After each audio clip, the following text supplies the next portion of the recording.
Praise the Lord. கர்த்தர் நல்லவர், கர்த்தர் நல்லவர், கர்த்தர் நல்லவர். ஆண்டவருடைய நாமத்துக்கு மகிமை, கிருபை, தயை, மாட்சிமை, வல்லமை உண்டாவதாக.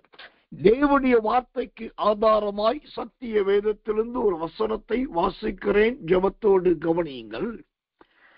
1 யோவான் புஸ்தகம் 5ஆம் அதிகாரம் 20வது வசனம். 1 யோவான் 5:20. அன்றியும் நாம் சத்தியமுள்ளவரை அறிந்து கொள்ளுவதற்கு தேவனுடைய குமாரன் வந்து நமக்கு புத்தியை தந்திருக்கிறார் என்றும் அறிவோம். அவருடைய குமாரனாகி இயேசு கிறிஸ்து எண்ணப்பட்ட சத்தியமுள்ளவருக்குள்ளும் இருக்கிறோம். இவரே மெய்யான தேவனும் நித்திய ஜீவனுமாய் இருக்கிறார். இங்கு கர்த்தர் ஒரு கருகலான ஒரு வார்த்தையை அல்லது கருகலான ஒரு சத்தியத்தை நாம் பார்க்கலாம். சத்தியமுள்ளவர் அல்லது சத்தியமுள்ள ஆவியானவர் என்று சொன்னால் அவர் சத்தியத்தை போதிக்கிறவர், பாவத்தை குறித்து போதிக்கிறவர், நீதியை குறித்து போதிக்கிறவர், அந்நிய பாஷையை கொடுக்கிறவர், ஆவியானவர், நிரப்புகிறவர், அக்கினி வல்லமையினால் நிரப்புகிறவர். இதுதான் நமக்கு தெரியும். ஆனால் இவைகளுக்கு அப்பாற்பட்டு இங்கு சத்திய ஆவியானவர் செய்கிற ஒரு காரியத்தை கவனியுங்கள். இந்த சத்தியம் என்ன செய்கிறது? அந்த 1 யோவான் 5:20 சொல்லுகிறது, சத்தியமுள்ளவரை அறிந்து கொள்வதற்கு தேவனுடைய குமாரன் வந்து நமக்கு புத்தியை தந்திருக்கிறார் என்றும். கர்த்தர் நல்லவர். சத்தியமுள்ளவரை அறிந்து கொள்வதற்கு தேவன் நமக்கு என்ன கொடுக்கிறார்? நல்ல புத்தியை தந்திருக்கிறார். அப்ப அந்த புத்தியை கொடுக்கிறது யார்? அது தேவனாகிய கர்த்தராகிய ஆண்டவராகிய இயேசு கிறிஸ்து. எனக்கன்பான தேவ பிள்ளைகளே, இந்த புத்தி என்பது எல்லா மனிதர்களுக்கும் தேவையான ஒன்று. எல்லாருக்கும் அது அவசியமானதாகவும் காணப்படுகிறது. ஆனால் இந்த புத்தியை 2 விதத்திலே நாம் பெற்றுக்கொள்ளலாம். ஒன்று, நாம் வாழ்க்கையில படுகிற அடி, காயம், நாம் சந்திக்கிற போராட்டம், பிரச்சனை, இது எல்லாவற்றினாலும் புத்தியை பெற்றுக்கொள்ளலாம். அது கொஞ்ச நாளைக்கு உதவும், சில காரியத்துக்கு ஒத்தாசையா இருக்கும்.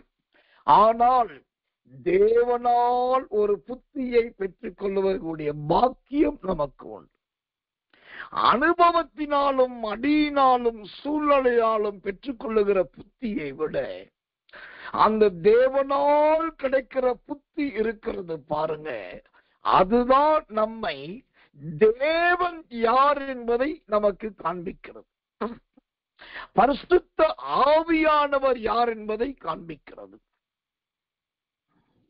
அது மாத்திரமல்ல, பிதா யார் என்பதை நமக்கு சொல்லிக் கொடுக்கும்.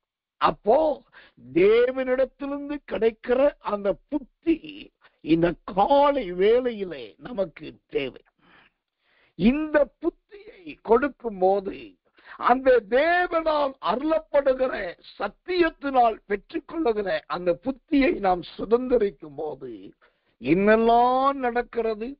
தாவீதை குறித்து 2 ராஜாக்கள் புஸ்தகம் 5ஆம் அதிகாரம் 10ஆம் வசனம் என்று விசுவாசிக்கிறேன், தவறாயிருந்தால் மன்னிக்கவும். அங்கு தேவனுடைய வார்த்தை சொல்லுகிறது, தாவீது வர வர விருத்தி அடைந்தான், கர்த்தர் அவனோடு கூட இருந்தார் என்று சொல்லி. அது மாத்திரமல்ல, இன்னொரு வசனம் சொல்லுகிறது, தாவீது போன இடத்திலெல்லாம் புத்தியாய் நடந்து கொண்டான் என்று சொல்லி. கர்த்தருடைய நாமத்துக்கு மகிமையும் கிருபையும் தயவும் உண்டாவதாக. அந்த புத்தியாய் நடந்து கொள்ளுகிற ஒரு அனுபவம் இந்த தாவீதுக்கு எப்படி வந்தது, அது எப்படி கிடைத்தது என்று நாம் யோசிக்கும் போது, கர்த்தர் நல்லவே, கர்த்தர் நல்லவே. அது தேவனால் அந்த மனுஷனுக்கு கொடுக்கப்பட்ட அருமையான ஒரு அடையாளமாய் காணப்படுகிறது. இந்த தாவீது மாத்திரம் புத்தியாய் நடந்து கொண்டான் என்பது கிடையாது. ஓ, தாவீதை போல பல தேவ பிள்ளைகள் புத்தியாய் நடந்து கொண்டார்கள். வேதத்திலே ஒரு வித்தியாசமான வசனத்தை வாசிக்கிறேன்.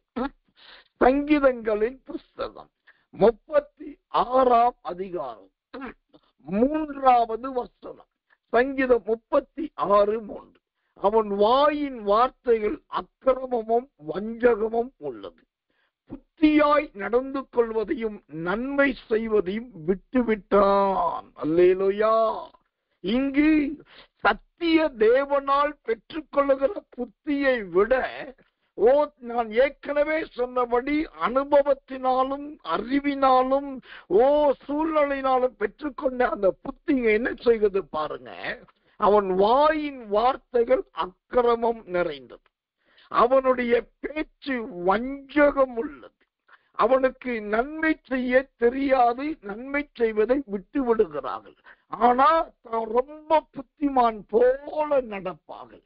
அப்போ இந்த வித்தியாசமான தேவனுடைய வார்த்தை என்ன சொல்லுகிறது? தேவனால், அந்த சத்தியத்தினால் புத்தியை பெற்றுக்கொள்ளுகிற வாயின் வார்த்தை முதலாவது ரொம்ப கவனமாயிருக்கும். தேவனால் பெற்றுக்கொள்ளுகிற புத்தியை அடைந்தவருடைய சொற்கள் ஏற்ற காலத்தில் சொல்லப்பட்ட வார்த்தைகள் வெள்ளித்தட்டில் வைக்கப்பட்ட பொற்பழங்களுக்கு ஒப்பாக ரொம்ப மதுரமானதாய் காணப்படும், ரொம்ப அருமையானதாய் காணப்படும். கர்த்தருடைய நாமத்துக்கு மகிமை, கிருபை, தயை உண்டாவதாக.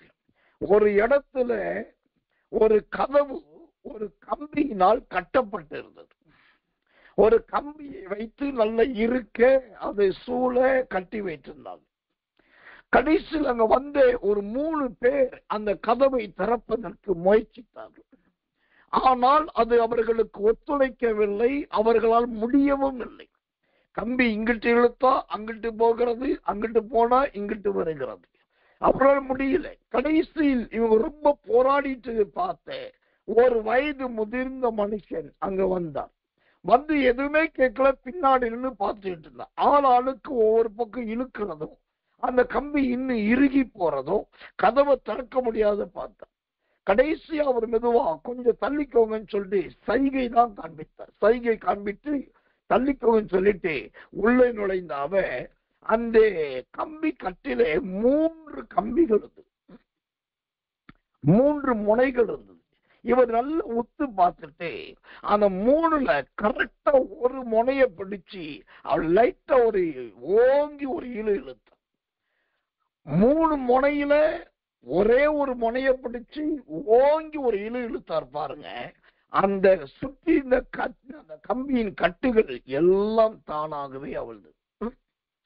இப்ப எல்லாருக்கும் கூட இந்த 3 பேருக்கு ஒரே ஆச்சரியம். நான் அதை இழுத்து பார்த்தேன், நீ இதை சுத்தி பார்த்த, அப்படி பண்ணி பார்த்த, ஒண்ணு நடக்கல, எப்படியா அப்படின்னாங்க. அவர் ஒண்ணுமே சொல்ல, சிரிச்சுக்கிட்டே போயிட்டார். இப்ப நல்லா கவனிக்கணும். இதுதான் கர்த்தர் நல்லவை, தேவன் அருளுகிற அருமையான புத்தி. அது சத்தியத்தின்படி கிடைக்கிற புத்தி. ஒரு ரகசியத்தை சொல்லணும்னா, சத்தியத்தினாலும் தேவனாலும் ஒரு தெய்வீக புத்தியை நாம் பெற்றுக்கொள்வோம் என்று சொன்னால் நிறைய சிக்கல்களை கட்டவிழ்க்கலாம். நிறைய பேருடைய சிக்கல்களை கட்டவிழ்த்து அவர்களை விடுதலையும் ஆக்கலாம். அதுதான் இந்த தேவனால் அருளப்படுகிற நல்ல ஒரு சத்தியத்தின் புத்தி.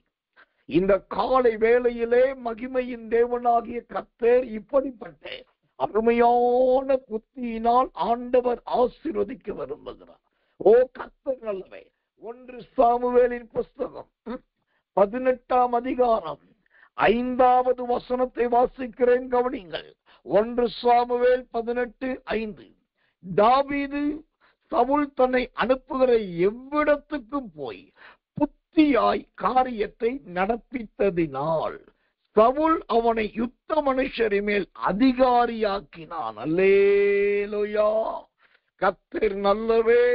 எனக்கன்பான விசுவாச தேவ பிள்ளைகளே, சுயத்தை சாராமல், அறிவை சாராமல், நமக்கு தெரிந்ததை செய்யாமல், சத்தியத்தை சார்ந்து, தேவனை சார்ந்து, ஆண்டவரிடத்தில் கேட்டு தேவன் அருளுகிற புத்தியை பெற்றுக் கொள்வோம் என்று சொன்னால், அந்த தேவனால் அருளப்படுகிறதும் சத்தியத்தின்படி கிடைக்கிறதுமான அந்த புத்தி இருந்தால் அங்கு என்ன நடக்கும்?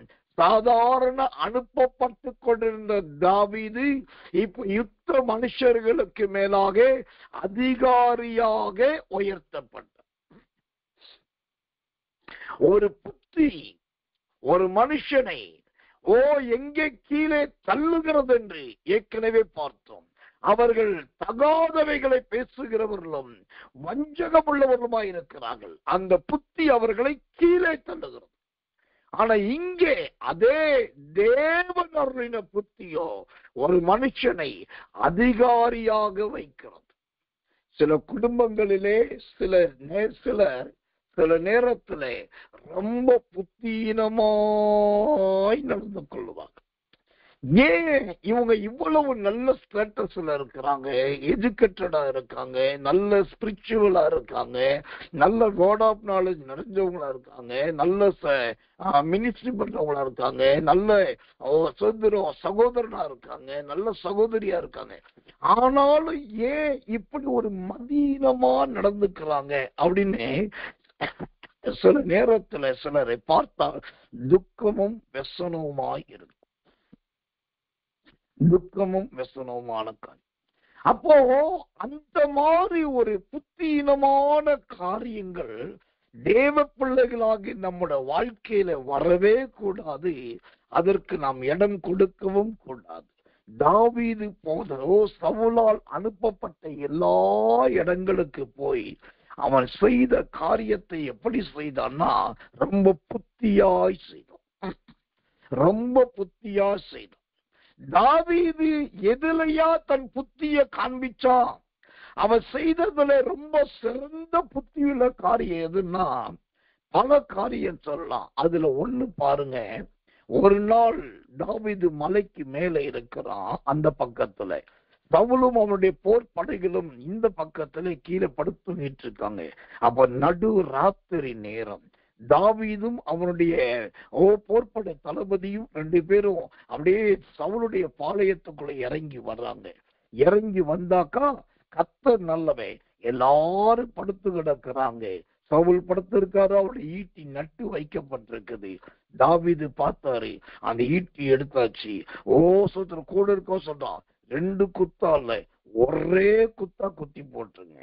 ஆனா தாவீது பாருங்க, கொலை செய்வதற்கு அவனுக்கு நல்ல வாய்ப்பு இருந்தும், சத்துருவை ரத்தம் சிந்த வைப்பதற்கு அனுமதி இருந்தும், அவன் தேவனுடைய புத்தியை சார்ந்தவனா இருந்தபடினால் அந்த இடத்திலே தன் கையினாலே அந்த கொலை செய்யாதபடி, தன் கரத்தினால் ரத்தம் சிந்தாதபடி ரொம்ப ஞானமாயிருந்தான். இந்த தாவீது புத்தியாய் நடந்தார் என்பதற்கு 2வது ஒரு காரியம். மறுநாள் காலையிலே பார்த்தா சவுல் எழுந்து மலஜலாதிக்கு போயிருக்கார், காலை கடன் கழிக்க. அப்ப தாவீது பின்னாடி வந்து சவுளுடைய அந்த சால்வையின் தொங்கலை கொஞ்சம் அறுத்துட்டு கிளம்பியாச்சு. இப்ப நல்லா கவனிக்கணும். அந்த இடத்திலும் கூட இந்த தாவீது நினைத்திருந்தால் என்னமும் செய்திருக்கலாம். ஆனால் இந்த சால்வையின் தொங்கலை மட்டும் கொஞ்சம் அறுத்துட்டு வந்துட்டார். நீங்க நல்லா கவனிக்கணும். தாவீது பட்டயத்தை வைத்து சால்வையின் தொங்கலை அறுத்து கொண்டு வந்தார். ஆனா இதே சவுல் பார்த்தீங்கன்னா அவன் வாழ்க்கையில ஒரு சால்வையின் தொங்கல் வந்தது. எப்போன்னா சாமுவேல் வந்து தீர்க்க தரிசனம் சொல்லிட்டு கோபமா புறப்படும் போது சவுல் ஓடி போய் சாமுவேலின் சால்வையை இழுத்த மாத்திரத்துல சாமுவேலின் சால்வை 2ஆக்காங்க. அந்த ஓரம் கிழிஞ்சிருச்சு. அந்த கிழிஞ்சதை பார்த்த உடனே சாமுவேல் சொன்னாரு, உன் ராஜ்யபாரமும் இப்படியே கிழிஞ்சு போகும். இப்ப கவனிக்கணும். சவுலால் தீர்க்கதரிசியின் சால்வையை கிழிக்க முடிந்தது. ஆனால் தாவீது அந்த சால்வையை அழகாய் துண்டித்து எடுக்கிறான். எடுத்த உடனே அவன் சொல்றான், அதனால் என் ஆவி, என் இருதயம் படபடக்கிறது. எனக்கன்பான தேவ பிள்ளைகளே, இந்த 1 யோவான் 5ஆம் அதிகாரம் 20வது வசனத்தின்படி தேவனாகிய கர்த்தர் அந்த தேவனால் அருளப்படுகிற நல்ல புத்தியை இந்த கடைசி காலத்திலே உங்களுக்கு கொடுப்பாராக, உங்க குடும்பத்துக்கு கொடுப்பாராக, உங்க பிள்ளைகளுக்கு கொடுப்பாராக. இந்த வசனத்தை போதிக்கிறேன், எனக்கும் கொடுப்பாராக. ஏனென்றால் இந்த புத்தி எதை சார்ந்த புத்தி, எதற்காக இந்த புத்தியை ஆண்டவர் கொடுக்கிறார் என்றால், அந்த 1 யோவான் 5:20 அழகாய் சொல்லி, சத்தியம் உள்ளவரை அறிந்து கொள்ளுவதற்கு. அல்லேலூயா. சத்தியம் உள்ளவரை அறிந்து கொள்ளுவதற்கு கர்த்தர் நல்லவன். இந்த இடத்துல ஒரு காரியத்தை நான் சொல்ல வேண்டும். இன்னைக்கு இருட்டோடு ஜெபத்துக்கு வந்திருக்கீங்க. வந்த யாருமே முகமதியர்கள் கிடையாது, வந்து யாருமே இந்துக்கள் கிடையாது, வந்து யாருமே விக்கிரக ஆராதனை செய்கிறவர்கள் கிடையாது. எல்லாருமே ஒண்ணு விசுவாசியா இருக்கீங்க, ஊழியக்காரர்களா இருக்கீங்க, கர்த்தருடைய பிள்ளையா இருக்கீங்க. ஆனா இங்க கேட்க வேண்டிய கேள்வி என்னன்னா, அந்த தேவனை அறிய வேண்டிய அளவுக்கு அந்த சத்திய தேவனை அறிந்திருக்கிறீர்களா? அந்த சத்திய தேவன் எப்படிப்பட்டவர்? அவருடைய சத்தியம் எப்படிப்பட்டது? அவருடைய தன்மை என்ன, அவருடைய ரூபம் என்ன என்பதை அறிந்திருக்கிறீர்களா? ஆனா நல்லா தெரிந்து கொள்ளுங்க, தேவனால் அருளப்படுகிற அந்த புத்தியை பெறும்போது அந்த சத்தியமுள்ள தேவன் இன்னார் என்பதை அறிந்து கொள்ளத்தக்கதான நல்ல அறிவை ஆண்டவர் கொடுப்பா, நல்ல கிருபையை கர்த்தர் கொடுப்பா. இந்த இடத்துல ரொம்ப தாழ்மையோடு ஒரு சாட்சியை நான் சொல்லிதான் ஆகணும். அந்த தாழ்மையோடு சொல்ல வேண்டிய சாட்சி என்னன்னா, இன்னைக்கு நான் போதகனாயிருக்கிறேன், மெய்ப்பனாயிருக்கிறேன், போதிக்கிறவனாயிருக்கிறேன், தீர்க்கதரிசியாயிருக்கிறேன், நல்ல எழுத்தாளனாயிருக்கிறேன், சொல்றோம், நிறைய சத்தியங்களை பகிர்கிறவனாயிருக்கிறேன், அநேகரை உருவாக்குகிறவனாயிருக்கிறேன், ஞானஸ்நானம் கொடுக்கிறவனாயிருக்கிறேன், கூட்டம் நடத்துகிறவனாயிருக்கிறேன். எத்தனையோ ஒரு ரூபங்களை ஆண்டவன் கொடுத்திருக்கிறார். ஆனா இது எல்லாத்தையும் இவ்வளவு தாழ்ந்து, இவ்வளவு திறமை, இவ்வளவு கிருபை, இவ்வளவு ஊழியங்களை நிர்வகிக்குதல் நல்லா நடக்குதே. இது எதை வச்சு அப்படின்னாக்கா, நான் ரொம்ப யோசித்து பார்ப்பேன். என் படிப்புடைய அறிவு இதுல எவ்வளவு செயல்படுதுன்னாக்கா, ஜஸ்ட் 0.1%. ஃபுல்லா 1% கிடையாது, 0.1%. அவ்வளவுதான் என் படிப்புடைய அறிவு இந்த ஊழியத்திலே செயல்படும். 2வது, என்னுடைய படிப்பு, என்னுடைய அனுபவத்துடைய புத்தி எவ்வளவு செயல்படுதுன்னு பார்த்தா 0.5%. முழு 5% கிடையாது, 0.5%. அந்த அளவுக்கு தான் என் அனுபவம் இந்த ஊழியத்துக்கு உதவியா இருக்கு. அப்புறம் எப்படிதாயா செய்றீங்க, எப்படிதான் முடியுது அப்படின்னாக்கா, இதுதான் அந்த தேவனால் கொடுக்கப்பட்ட புத்தி. இது அனுபவத்தில் வருவது அல்ல, இது திறமையினால் வருவது அல்ல, படிப்பினால் வருவது அல்ல, இது தேவன் கொடுக்கிற புத்தி. இந்த காலை வேளையிலே இங்க படித்தவர்கள் வந்திருக்கிறீர்கள், பட்டதாரிகள் வந்திருக்கிறீர்கள், சரளமாய் முனி நாக்கிலே ஆங்கிலம் பேசுகள் வந்திருக்கிறீர்கள், வேதத்தை தலைக்கீழாய் போதிக்கிறவர்கள் வந்திருக்கிறீர்கள், தேறின விசுவாசிகள் வந்திருக்கிறீர்கள், நல்ல அபிஷேகம் பெற்றவர்கள் வந்திருக்கிறீர்கள். எல்லாருமே ஏதோ ஒரு விதத்திலே நீங்கள் கிருபை பெற்றவர்கள் தான், தயை பெற்றவர்கள் தான், ரொம்ப சிறந்தவர்கள் தான், நான் அதை மறுக்கல.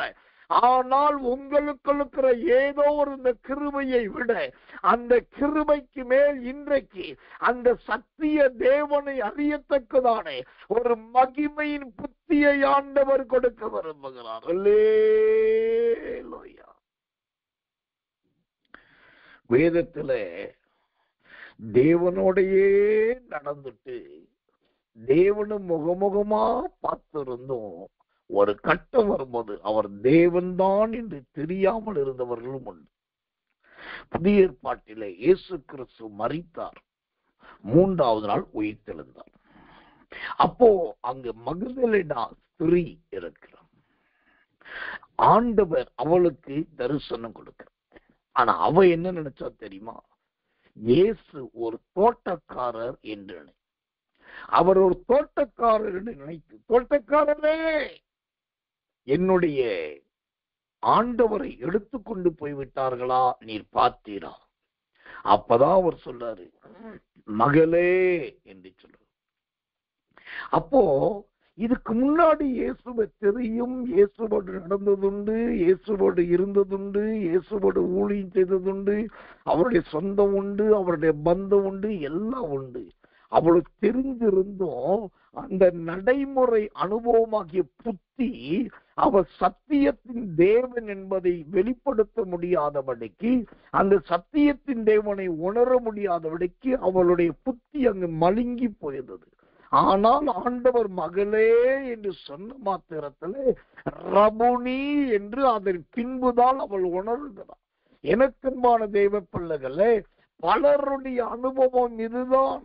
ஆனால் இந்த காலை வேளையிலே ஆண்டவர் அந்த சத்தியமுள்ள தேவனை அறியத்தக்கதானே ஒரு புத்தியை கொடுக்கிறார் என்று சொன்னா, அதனால் நீங்க முதலாவது தாவீதை போல ஒரு அதிகாரியாய் உயர்த்தப்பட போகிறீர்கள். அந்த சத்தியமுள்ள தேவனை அறியத்தக்கதான ஒரு புத்தியை தேவன் கொடுக்கிறார் என்று சொன்னால், அடுத்ததாக நீங்க நல்ல வல்லமையுள்ள போதகராய், மெய்ப்பராய், ஊழியராய், ஆசாரியனாய், தீர்க்கதரிசியாய், போதிக்கிறவராய், கற்றுக் கொடுக்கிறவராய், நல்ல எழுத்தாளனாய், பாடகனாய், அநேகரை உருவாக்குகிறவராய் ஆண்டவர்களை மாற்றப் போகிறார் என்று அர்த்தம். இந்த சத்தியமுள்ள தேவனை அறிந்து கொள்வதற்கு வேண்டிய அந்த புத்தி இது உலகத்துக்குரியது கிடையாது, உலகத்துக்கு அப்பால். நம்முடைய ஊழியத்துல கடைசியாய் கன்னியாகுமரியில் என்று நினைக்கிறேன், தேவசேனை பண்டிகை நடந்த போது எல்லாருக்கும் ஒரு புஸ்தகம் ஒன்று நம்ம ஊழியத்து மூலமாய் கொடுக்கப்பட்டது. எல்லாருக்கும் என்று சொன்னா அந்த பிரதிஷ்டை பண்ணப்பட்டவர்களுக்கு அதிலே பரிசுத்த வேதாகமத்தின் பரிபூரண வேதத்தின் வாக்கியங்கள் என்று ஒரு பெரிய புஸ்தகத்தை, ஒரு கண்கார்டன்ஸ், ஒரு பைபிள் கண்கார்டன்ஸ் விசேஷமானவர்கள் கொடுத்து, அது நல்ல விலையேற பெற்றது. பழைய ஏற்பாட்டு, அதாவது பழைய கண்கார்டன்ஸ் உண்டு. ஆசீர்வாதம் என்கிற அருமையான அந்த ஆர்த்தர் எழுதின ஒரு கண்கார்டன்ஸ் உண்டு. அது இல்லாம இது தற்காலத்துல எழுதப்பட்ட ஒரு கண்கார்டன்ஸ். இந்த கண்கார்டன்ஸ் பார்த்தீங்கன்னா ஒரு வார்த்தை எடுத்தா அந்த வார்த்தையுடைய முழு வரலாறு அங்க இருக்கும். இதை எழுதுனது யாருன்னா ராமநாதபுரத்தை சார்ந்த கத்தநல்வே மோசஸ் ஜோசப் என்கிற ஒரு வயது முதிர்ந்த போதகர். அப்போ நேரடியாய் அவரை போய் பார்த்தேன், அவரோடு உட்கார்ந்து பேசிட்டு இருந்தேன். இதெல்லாம் எப்படி எடுத்தீங்க? அப்போ அவர் சொன்னாரு, இதெல்லாம் படிச்சதுனால வந்தது இல்ல பாஸ்டர், இதெல்லாம் வரலாறு தெரிஞ்சதுனால வந்தது இல்ல பாஸ்டர். கர்த்தர் சொன்னாரு, எழுத ஆரம்பிச்சேன், அது தானா வந்திருக்குது. இப்படி எல்லாத்தையும் இவ்வளவு பெரிய புஸ்தகம் முடிக்க கர்த்தர் உதவி செய்திருக்கிறார். நீங்க அந்த பரிபூர்ண ஜீவன் அந்த புஸ்தகத்தை படிச்சு பார்த்தீங்கன்னா அதுல வருடங்கள் போட்டிருப்பாரு. கிபி கிறிஸ்து பிறப்பதற்கு சுதந்திரம் பின்பு, அப்புறம் கிமு கிறிஸ்து பிறப்பதற்கு முன்பு, அப்புறம் சிலதுக்கு ரொம்ப டைமிங்லாம் போட்டிருப்பாரு. டைமிங்கு, டேட்டு, அப்புறம் சில வார்த்தைகளுக்கு தமிழ் விளக்கம், எபிரேய விளக்கம். ஆனா அந்த போதகரை பார்த்தா அந்த அளவுக்கு பெரிய படிச்ச மனுஷன் கிடையாது, ரொம்ப அறிவுள்ள மனுஷனும் கிடையாது. ஆனா இதெல்லாம் எப்படி இவ்வளவு கருதலானதை எடுத்து ரொம்ப தெளிவா எழுதி அது ஊழியக்காரர்களுக்கு தைரியமா கொடுக்கிறாரு. அதுவும் அவர் இருந்த கிருபாசன சபை, அதுல எல்லாமே பழுத்த பழங்கள். அவங்களுக்கு முன்னாடி எப்படி இது கொண்டு வந்தாரோ உட்கார்ந்து அவரோடு ரொம்ப நேரம் பேசிட்டு இருந்தேன். அப்புறம் சொன்னேன், இந்த காலத்துல இப்படி ஒரு வேதாகம போதகரை பார்ப்பது சந்தோஷமா இருக்கு. அப்போ அவர் சொன்னார், இதுக்கெல்லாம் ஒரே காரணம் அந்த ஆண்டவர் கொடுக்கிற தெய்வீக புத்தி பாச, அந்த ஆண்டவர் கொடுக்கிற ஞானம் பாச, வேற என்ன இருக்குது? நம்ம சொல்றதுக்கு ஒண்ணுமே இல்லைன்னா.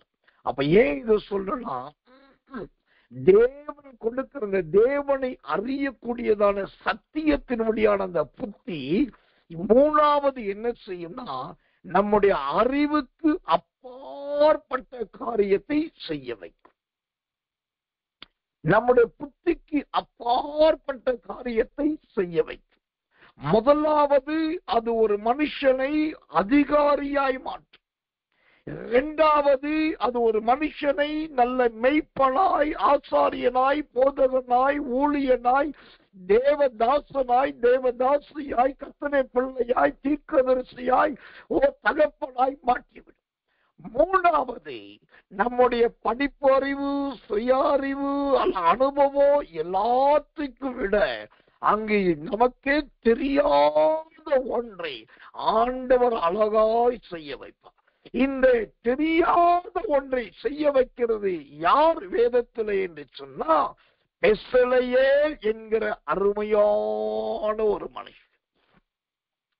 அன்றைக்கு அந்த காலத்திலே அறிவியல் கிடையாது, பெரிய நுணுக்கங்கள் கிடையாது, நிறைய அளவீடுகள், அளவு குறியீடுகள் ரொம்ப கிடையாது.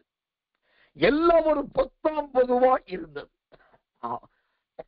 ஆனால் ஒரு நாள் ஆண்டவர் இறங்கி வந்து அந்த பெசலேயேலை தெய்வீக புத்தியினாலும் நல்ல கருதலானவைகளை செய்யத்தக்கதான அறிவினாலும் யூகித்து யோசித்து செய்யத்தக்கதான தேவ தயவினால் நினைத்தார். பாருங்க, அந்த பெசலேயேல் ஒன்றும் அந்த இஸ்ரவேல் ஜனத்தாரில் பெரிய மனிதன் கிடையாது. பெசலேயேலை விட சிறந்த ஆரோன் இருந்தார், மோசே இருந்தார், யோகபேத் இருந்தாங்க, சொந்தரம் அம்ராம் இருந்தார், இன்னும் பெரிய பெரிய மனிதர்கள் இருந்தாங்க. ஆனா இவங்க யாருக்கும் இல்லாததை, யாரும் செய்ய முடியாததை விதவிதமான நிறத்திலே, விதவிதமான அளவிலே, விதவிதமான கலரிலே, விதவிதமான குவாலிட்டியிலே, நல்ல அழகான திரைச்சீலைகள், நல்ல மூடு திரைகள், நல்ல ஆசரிப்பு கூடாரம், பரிசுத்த ஸ்தலம், மகா பரிசுத்த ஸ்தலம், இதெல்லாம் தனித்தனியாய் உருவாக்க ஆரம்பிச்சு. சாலமோன் கட்டின ஆலயத்தை தான் இன்றைக்கு எல்லாரும் பெரிதாய் சொல்லுகிறார்கள். சாலமோன் கட்டினது பெரிய ஞானத்தின் ஆலயம் அல்ல. அந்த ஞானத்தின் பிறப்பிடமே மோசையின் காலத்திலிருந்துதானே அந்த பெசலேயேலின் துவக்கம்தான். அந்த பெசலேயேலுக்கு கொடுக்கப்பட்ட அந்த புத்தியாகிய ஞானம் நல்ல ஆசரிப்பு கூடாரத்தை கொடுத்தது, நல்ல பலிபீடத்தை கொடுத்தது, நல்ல உடன்படிக்கை பெட்டியை கொடுத்தது, கர்த்தரை ஆராதிக்கிற ஸ்தலத்தை உருவாக்கினது. முதல் பிரகாரம், இரண்டாம் பிரகாரம், மூன்றாம் பிரகாரம் உருவாக்கப்பட்டது. இதெல்லாம் பார்த்து அதோட வடிவமைப்பை கண்டு அந்த அடையாளங்களை வைத்து அதற்கு பின்புதான் சாலமோன் காலத்திலே அங்கு திரைச்சீலையினால் செய்யப்பட்டது, நாம் கற்களினால் கட்டுவோம் என்று சொல்லி அங்கு வேறு ஒரு ஆலயம் கட்டப்பட்டது. அப்ப சாலமோனிலும் பெரிய ஒரு தேவ புத்தி, தேவ ஞானம் அந்த பெசலேயேலுக்குள்ளும் இன்னொரு மனுஷனுக்குள்ளும் ரெண்டு பேருக்குள்ளும் இறங்கினது. அவங்களுடைய அறிவுக்கு அப்பாற்பட்டதை செய்தார்கள், புத்திக்கு அப்பாற்பட்டதை செய்தார்கள். அந்த சரித்திரம் வேதத்தின் மூலமா இன்றைக்கும் பேசப்படுகிறது. இந்த காலை வேளையிலே ஒரு தேவ மனுஷனா, வேதத்தை போதிக்கிறவனா, கிருபையை முன்னிட்டு நான் சொல்லுவேன், இந்த 1 யோவான் 5ஆம் அதிகாரம் 20வது வசனத்தின்படி சத்தியம் உள்ளவரை அறிந்து கொள்வதற்கு ஏதுவான நல்ல புத்தியை கர்த்தர் உங்களுக்கு கொடுக்கிறார். கர்த்தர் உங்களுக்கு கொடுக்கிறார். திரும்பவும் நான் நீங்க எனக்கு முன்னாடி இருப்பதை போல உணர்ந்து உங்க ஒவ்வொருத்தருடைய தலையில கைய வச்சு அபிஷேகத்தோடு சொல்றேன், இந்த சத்தியம் உள்ளவரை அறிந்து கொள்ளக்கூடிய இந்த புத்தி சீக்கிரத்தில் உங்களை நல்ல அதிகாரியாய் மாற்றும். சீக்கிரத்தில் உங்களை நல்ல ஆவிக்குரிய தாயாக, தகப்பனாக, தேவனுடைய யாரும் செய்ய முடியாத கிருபை பெற்ற ஊழியத்தை செய்கிற அந்த ஊழியக்காரர்களாய் மாற்றும். மூன்றாவது, உங்க குடும்பம், உங்க ஜாதி, உங்க இனத்தார், உங்க ஆட்களுக்கு மத்தியிலே புத்திக்கு அப்பாற்பட்டதை செய்யத்தக்கதான அந்த பெசலெயேலின் ஆவியினால் கர்த்தர் உங்களை நிரப்புவார். சாலமோனின் சரித்திரத்துக்கு பெசலெயேலுடைய அளவீடுகள் தேவைப்பட்டதை போல கர்த்தர் உங்களுக்கு கொடுக்க போகிற இந்த புத்தியினால் நீங்க செய்கிற காரியம் வருகிற நாட்கள் சரித்திரம் பேச போகிறது, வரலாறு பேச போகிறது. அதற்கு வேண்டிய நல்ல அபிஷேகத்தை இந்த காலை வேளையிலே கர்த்தருடைய ஆவியானவர் அனுப்பி கொண்டிருக்கிறார். நாம் கண்களை மூடி செபிக்க போகிறோம். ஆண்டவரே, ரிபோதியாக்க ரபோது ரீக்க ரபோது ரியாக்க ரபகுது ரியாக்க கக்க ரபரதியா. ஆண்டவரே சொல்கிறோம், தேவனுடைய குமாரன் வந்து நமக்கு புத்தியை தந்திருக்கிறார். தேவனுடைய குமாரன் வந்து நமக்கு புத்தியை தந்திருக்கிறார் என்று அந்த 1 யோவான் 5:20 சொல்லுகிறதே. இந்த காலை வேளையிலே அந்த தேவனாகிய கர்த்தராகிய ஆண்டவர் வந்து நமக்கு அதே புத்தியை கொடுக்கிறபடியினால், சத்தியம் உள்ளவரை அறிந்து கொள்ளுகிற புத்தியை கொடுக்கிறபடினால், இயேசு கிறிஸ்து என்னும் சத்தியம் உள்ளவருக்கு அவரை அறிகிற புத்தியை கொடுக்கிறபடினால், இவரே மெய்யான தேவனும் நித்திய ஜீவனுமாய் இருக்கிறார் என்கிற அந்த புத்தியை கொடுக்கிறபடினால், அந்த தேவன் கொடுக்கிற அந்த மகிமையின் புத்தியானது நம்மை அதிகாரியாய் மாற்ற போகிறபடினால், அந்த தேவன் கொடுக்கிற அருமையான புத்தியானது நம்மை நல்ல ஆவிக்குரிய கிருபா வரங்களிலே முதியோராய் எடுத்து பயன்படுத்த போகிறபடினா, அந்த தேவனுடைய கிருபையுள்ள புத்தியானது நம்மை புத்திக்கு அப்பாற்பட்ட கருகலானவைகளை செய்யத்தக்கதானே, யூகித்து செய்யத்தக்கதானே அந்த அபிஷேகத்தில் நிரப்ப போகிறபடினால், இந்த நல்ல புத்திக்காக எல்லார் ஆவியில நிரம்பி கண்களை மூடி கர்த்தரை ஸ்தோத்திரம் பண்ணுவோம்.